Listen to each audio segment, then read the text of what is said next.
Jika dalam perjalanan safar ketika mengendarai mobil tiba-tiba terjadi kecelakaan karena kecepatan tinggi kemudian menyebabkan adanya beberapa penumpang yang meninggal dan luka-luka, apakah sopir tersebut berdosa karena ada korban? Jika diusut di peradilan biasanya si sopir akan dihukum beberapa tahun penjara. Jika sudah dihukum apakah dosanya sudah diampuni? Tentu dilihat di sini. Dia cepat itu memang cepat yang normal, biasa, nggak ada masalah, terus terjadi kecelakaan, ban tiba-tiba meledak, ya, rusak dan seterusnya, itu lain, itu nggak ada dosa. Tapi kalau dia maksudkan, memang dia maksudkan, dia sengaja melakukan, kan dia tahu niatnya. Kalau dia niatnya maksudkan berarti dia menjadi penyebab dosa di sini. Ada yang mati, ada yang luka, ya dia berdosa, pastinya begitu, pastinya begitu.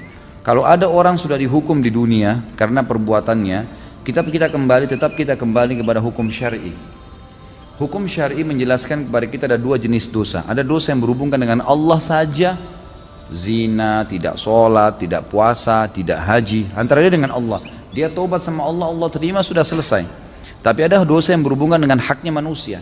Ini harus taubat kepada Allah dan mengembalikan haknya si manusia tadi.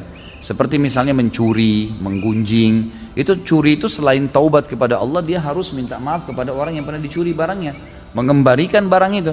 Nanti ada bab dosa besar mencuri, itu akan kita panjang lebar bahas insya Allah. Maka di sini dia harus lihat, kalau dia memang sengaja ugal-ugalan bawa mobil, balap-balapan, akhirnya dia lihat ada orang yang saingin di sebelahnya, kemudian dia ikut-ikutan balap, padahal dia menumpang, banyak penumpang yang sana, dia terus kecelakaannya, dia berdosa. Ada yang terbunuh, ya dia penyebabnya. Sama kasus tadi sudah kita berikan contoh-contohnya. Itu berarti dia dapat dosa di situ. Masalah dia dihukum di sini, dia dihukum penjara, apakah sudah lepas hukumnya di akhirat? Tentu tidak.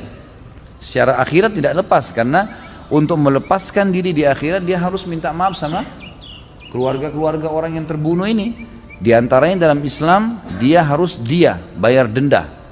Dia itu tergantung yang disepakati oleh peradilan Islam yang ada di sekitar tempat atau tempat dia tinggal.